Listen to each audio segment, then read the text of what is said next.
Cinema സംവിധായകനാകാനുള്ള കാൽവയ്പ് അമ്പേ പരാജയമായിരുന്നു. Cinema box ഓഫീസിൽ തകർന്നു വീണു. അവിടെ മറ്റൊരു ദുർഗതിയും ആലപ്പി രംഗനാഥിനെ കാത്തിരുന്നു. ആരുടെയൊക്കെയോ ഇടപെടൽ മൂലം സിനിമയുടെ ഒരു മേഖലയിലേക്കും ഇദ്ദേഹത്തിന് കുറെ കാലം പ്രവേശനം ലഭിച്ചില്ല. രംഗനാഥിന്റെ ഹാർമോണിയപ്പെട്ടിയുടെ നാദം നിലച്ചുപോയ കാലമായിരുന്നു അത്. പേരും അംഗീകാരമുള്ള അനുഗ്രഹീതരായ മുഴുവൻ ഗായകരെയും നേരിട്ട് പാടിക്കാൻ ഒരു ഭാഗ്യം ലഭിച്ചു. പിന്നെ സംഗീത ചക്രവർത്തിമാരായ ശ്രീമാൻ ഇളയരാജയും എൻ്റെ വന്ധ്യഗുരുനാഥനായ MS വിശ്വനാഥ് സാറിനെയും എൻ്റെ സംഗീതത്തിൽ ഓരോ പാട്ടുകൾ പാടിക്കാൻ സാധിച്ചു എന്നുള്ളത് എൻ്റെ സംഗീത സംവിധാന ജീവിതത്തിലെ ഏറ്റവും വലിയ ഒരു ഭാഗ്യമായി കണക്കാക്കുകയാണ്. ഇങ്ങനെ ഭാഗ്യവും നിർഭാഗ്യവും കൊണ്ടുള്ള സമ്മിശ്രമമായ ഒരു ജീവിതമാണ് ഞാൻ നയിച്ചുകൊണ്ടിരിക്കുന്നത്.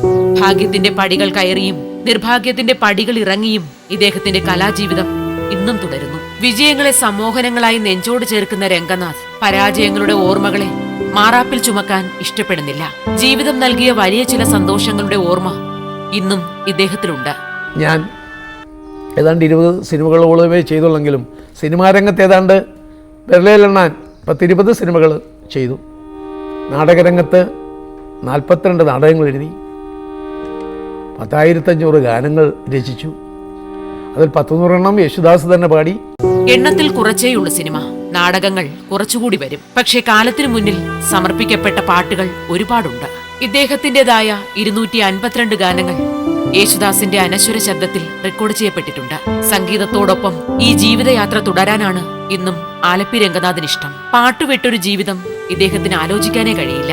ഇപ്പോൾ ചെയ്തുകൊണ്ടിരിക്കുന്നത് എൻ്റെ കലകൾ തന്നെയാണ്. കാരണം സംഗീതം, സാഹിത്യം ഇത് എൻ്റെ ആത്മാവിൻ്റെ 2 ചിറകുകളാണ്. ഇപ്പോൾ അടുത്ത കാലത്ത് അച്ഛൻ ബാലൻ മകൻ ഭീമൻ എന്ന പേരിലൊരു സിനിമ ചെയ്തു.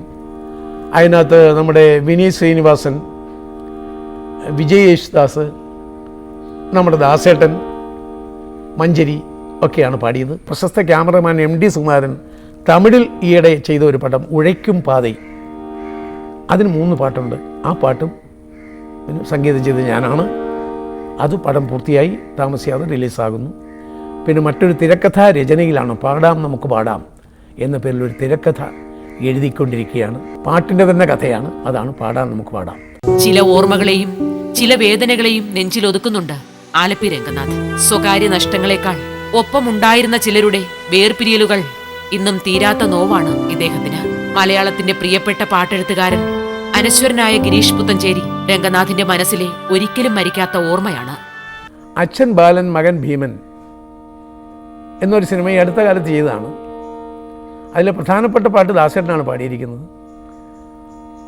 അതിന് കവിത നമ്മുടെ എൻ്റെ ഏറ്റവും പ്രിയപ്പെട്ട അനുജൻ എന്ന് ഞാൻ വിചാരിച്ച് ആരാധിക്കുന്ന, സ്നേഹിക്കുന്ന യശരീരനായ ഗിരീഷ് പുത്തഞ്ചേരിയാണ് അതിന് കവിത എഴുതിയിരിക്കുന്നത്.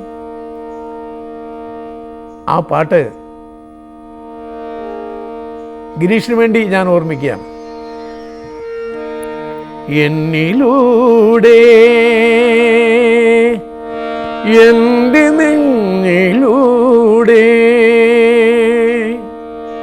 ഞാനെങ്ങോട്ടോ പോകും യാത്ര,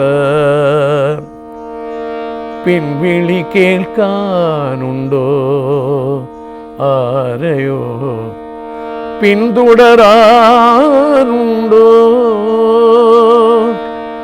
എന്നിലൂടെ